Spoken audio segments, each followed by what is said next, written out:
Hide. You ever have a dream that feels too real? Like the kind that sticks to you after you wake up? The kind where your chest still feels heavy and you swear something followed you back? This nightmare starts at a school. Normal enough, right? I was there because my younger brother had some special event going on. Families everywhere. Teachers talking. Kids running. Just noise and lights and people. But eventually, the event ended. Everyone started leaving. And somehow, I stayed behind. At first, I didn't think much of it. I still had a few things to do. But after a while, the building got quieter. Too quiet. And that's when I realized I couldn't find the exit. I knew exactly where I came in. At least, I thought I did. But every hallway looked wrong. Every turn led somewhere unfamiliar. Panic started creeping in, so I opened the first door I saw. A stairwell. I figured maybe if I went up higher, I could look outside and figure out where I was. But when I opened the stairwell door, there were two other boys standing there. And the weird part, they looked just as terrified as I felt. So without even speaking much, we stuck together. We started climbing. 1 floor, 2 floors. Then suddenly, the school changed. Not slowly, instantly. The upstairs no longer looked like a school at all. It looked like an abandoned apartment. 2 rooms, a bathroom, tiny closets, and only one dim hallway light barely cutting through the darkness. Everything felt rotten, wrong, like we had climbed somewhere we weren't supposed to exist in. We searched the rooms, nothing, just random junk, strange closets, and one mattress laying on the floor. Then we heard it, a baby crying, faint at first. Below us, we all froze. Nobody said anything, because we could already tell from each other's faces. We all heard it. So we moved back towards the stairs, and the crying got louder, closer. Then suddenly, it stopped.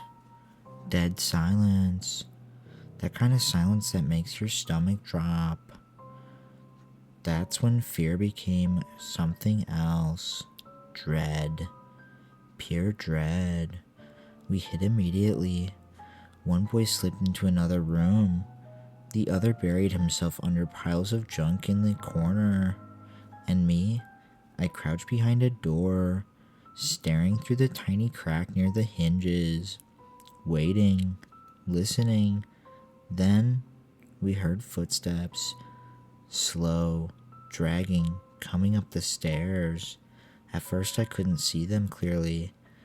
Then they stepped into the hallway. 3 men, but not really men. Not anymore. One was impossibly tall, with stretched limbs and a blank face. Another looked almost human, but not quite. Like someone trying to imitate a person after only seeing one once before. And the third, God. The third was huge, grotesquely fat, with a chin carved across his face. They started searching the rooms, one by one. Then they found my friend, the one hiding in the other room. We heard screaming that cut off way too fast. And when one of those things walked back into the hallway, its face was covered in blood. That's when I understood what the crying baby meant. It wasn't crying anymore, because they had already eaten it. I stayed completely still, barely breathing. The fat creature entered our room next, and as it searched, I noticed something. Its eyesight was horrible. It relied on hearing. My other friend realized it too, and somehow he slipped out. Gone.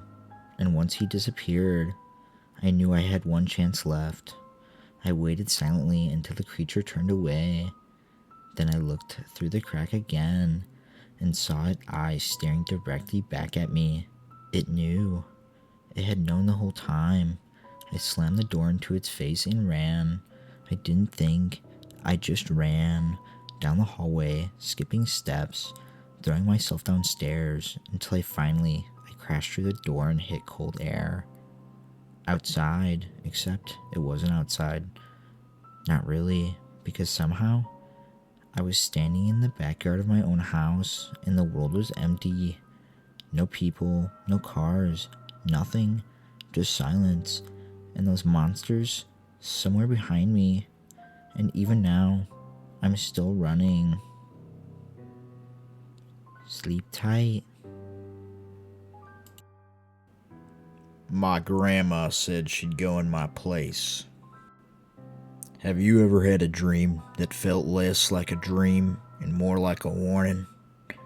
This nightmare starts in complete darkness. Not nighttime darkness. Not lights turned off darkness. I mean total blackness. The kind where you can't even see your own hands. And somewhere inside that darkness, something was chasing me. I couldn't see it, but I knew it was there. I could feel it getting closer. So I ran, blindly, desperately, until finally I found a door.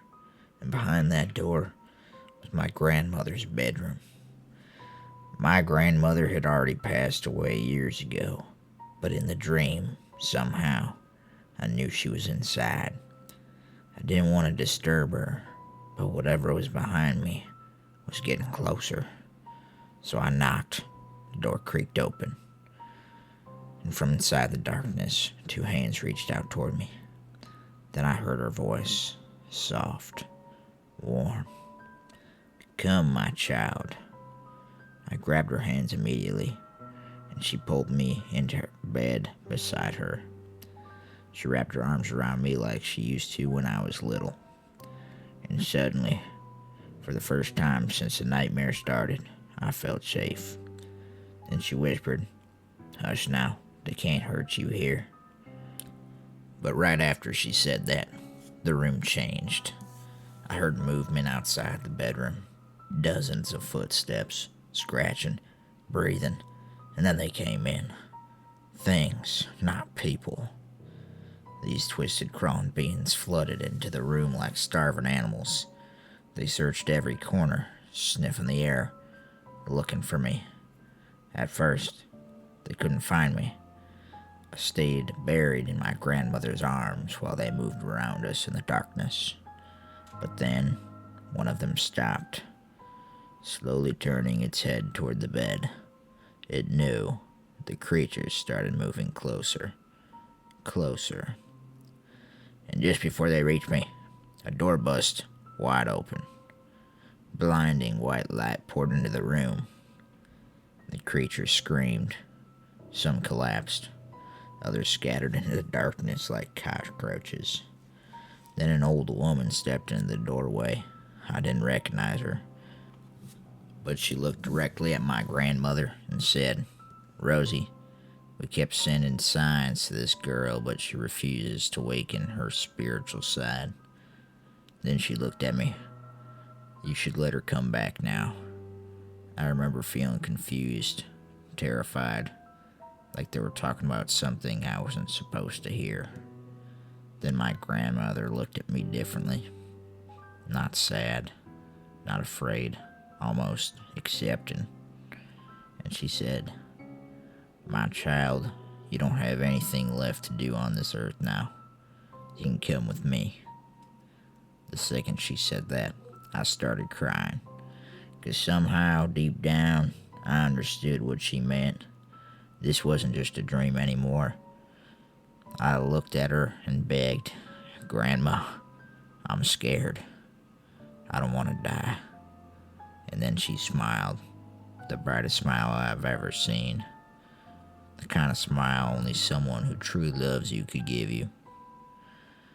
Then she said something I'll never forget. "Don't worry, I'll go in your place. And the moment she said those words, I woke up, heart pounding, sweating, still feeling the warmth of her arms around me. I walked through my house for hours after that, trying to convince myself it was only a dream. But honestly, part of me still wonders what would have happened if she hadn't answered that door.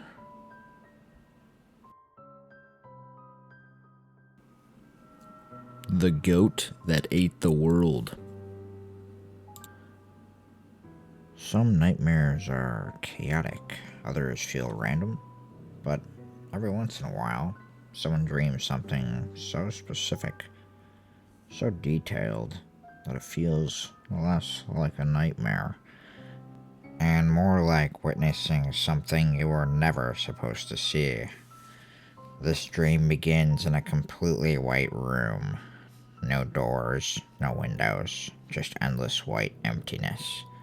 And then in the center of the room, there's a table, but not an ordinary table, because sitting on top of it is the entire world. Tiny cities, mountains, oceans, forest, every country, every person, all of humanity, small enough to fit in the palm of your hand.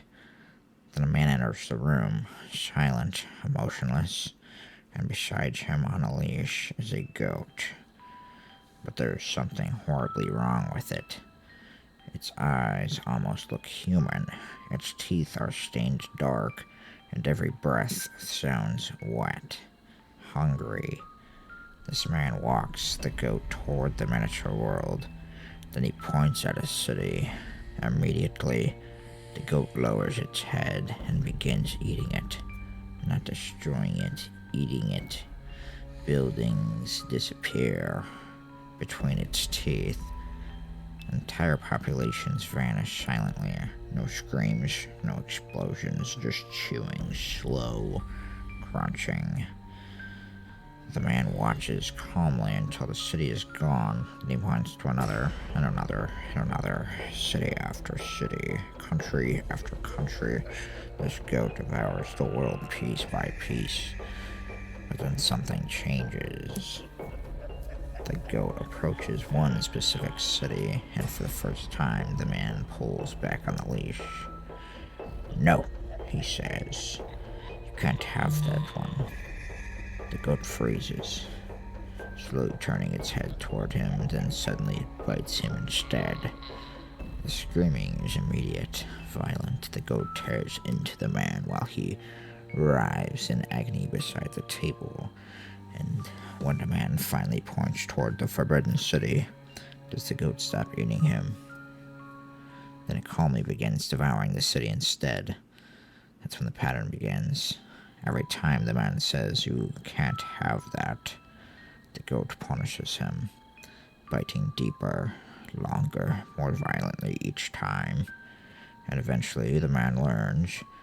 He stops protecting cities, stops resisting. He simply points and watches the goat consume the world, one city at a time, until the table becomes nothing but rubble. Dead oceans, broken mountains, dust, silence, and finally, nothing remains except the man and the goat. The man is barely alive now, bleeding, crawling, begging. As the goat slowly approaches him one last time. And this part of the dream felt the worst because the goat doesn't attack out of anger. It isn't evil. It isn't emotional. It's just hungry. The man desperately grabs handfuls of rubble from the destroyed world, trying to feed it to the goat instead of himself. But the goat ignores it completely. Then it starts eating him. Slowly, every bite ripping screams out of him that echo through the blank white room, until eventually there's nothing left. No man, no world, only the goat.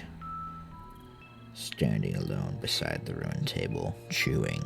Then it turns, walks directly through the wall, and disappears. But the nightmare doesn't end there, because the next night the dream comes back. Only this time, the room is empty. No table, no world, no goat at first. Then somewhere in the distance, you hear it chewing in footsteps. The sound of a man leading it somewhere nearby. You run through the white emptiness, trying to find them faster, but no matter where you look, you can't find the source.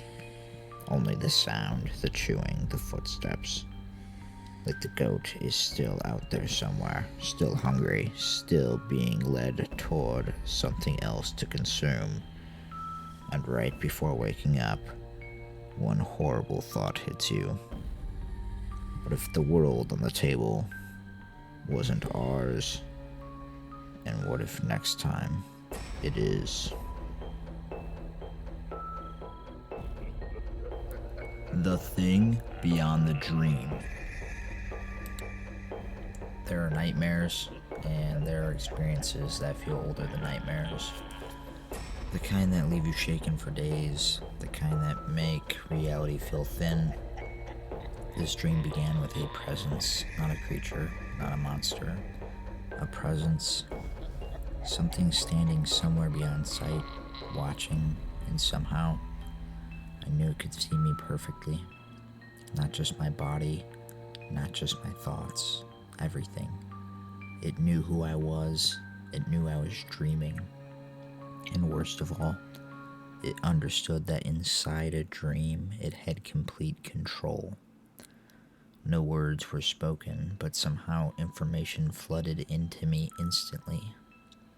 Like thoughts that weren't mine being forced directly into my head. And in that endless silence, I understood one horrifying truth. The thing ruled this place absolutely. The dream wasn't mine anymore. It belonged to it. Then the silhouette appeared, pure black, darker than darkness itself. Not standing in the dream, but almost replacing it.